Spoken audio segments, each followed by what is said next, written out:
My name is Jessie and I'm coming to you from one of my favorite spots at Severson Dells Nature Center, our screened-in porch with this beautiful fireplace. And today I want to show you how you can make your very own ice lanterns or luminaries right at home. Really, nothing could be more inexpensive. I guarantee you have everything you need at hand to make a beautiful ice lantern. So let me show you what I used and you can start gathering supplies.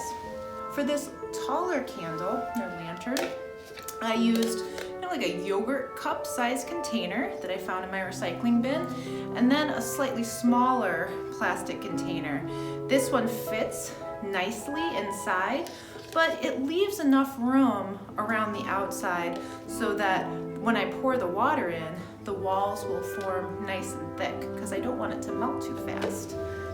For the shorter luminary, I used a big glass bowl and a little smaller bowl and fit it right in there. So this is just something I found in with my Tupperware, reusable, and works really well. Now the fun thing about the ice lanterns is you can do all kinds of shapes, you can do all kinds of sizes. So if you have a 5-gallon bucket and maybe a slightly smaller bucket, maybe even a paint can, you can make really big luminaries that you could set along the path, going up to your house, or even if you make a small one like this, they look really beautiful just sitting outside your window where you can sit in your cozy warm house and enjoy the beautiful glow of the candle.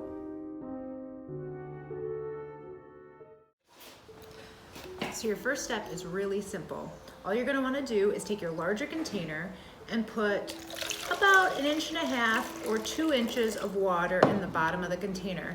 If you wanted to, you could also add a little bit of food coloring at this point to give it a little pop of color. And then once you have this poured, you'll just want to put it in the freezer for a little bit.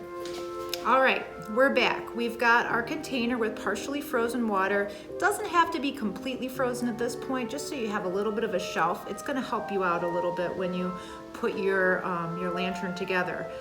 You want to make sure you have some extra water. This is my inner container and I have it filled about 3/4 of the way full. You'll just want to play around with the amount of water or what other weight you can put in there, like maybe some pebbles, just to make sure the displacement is right. So then you're going to make sure that it fits inside. It fits inside pretty well. I'm going to pour some more water in my container. And again, you'll just kind of have to play around with it to see what works, because you don't want it overflowing, but you want to make sure you have enough water.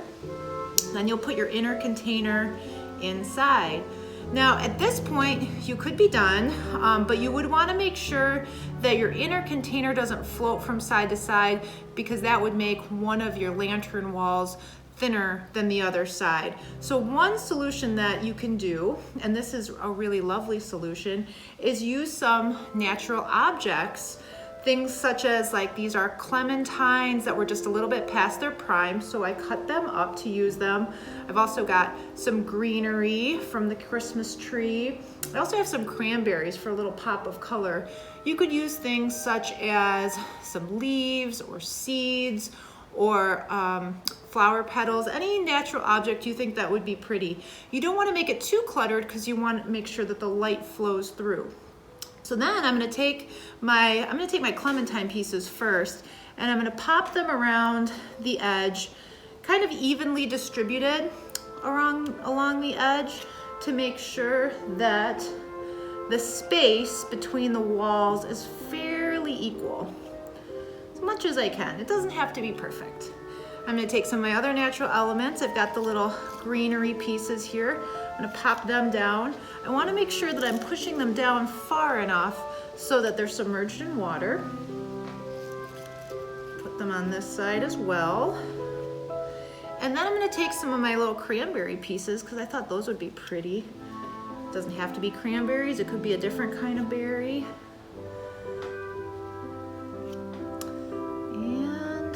Pop those in along the side.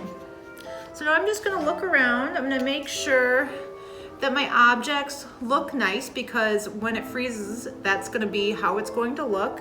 I see that my clementines are kind of close together here, so I'm going to move them around.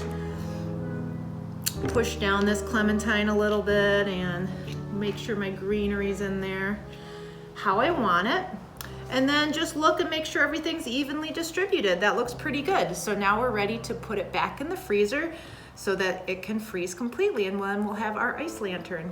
All right, well, we got our ice lantern out of the freezer. It is pretty stuck in the plastic, so one of the things I did was I ran the outside under some hot water, warm water.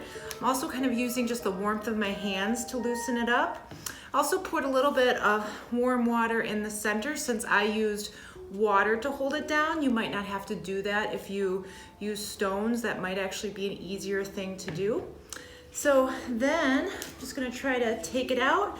You might wanna have a knife ready just in case you need to pry gently, but this is coming out pretty nicely. So there's my inner container. And then I'm gonna see about taking my ice lantern out of the outer container and see how it looks. Wow, it looks very lovely. I like the way the elements here decorated the outside, and I'm curious to see how it's gonna look when it's lit. So let's go ahead and take a candle and put it in, light it.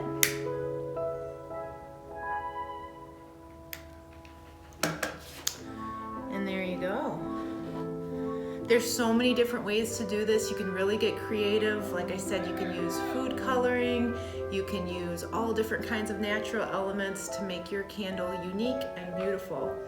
The really special thing about these ice lanterns is that they're just temporary. They're not gonna last forever, but you can put them back in the freezer if you'd like to extend their life a little bit after using them on an evening.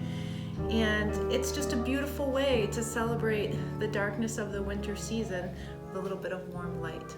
So let us know in the comments if you tried this and how it went for you. And we look forward to seeing you next year at Luminaria. Thank you.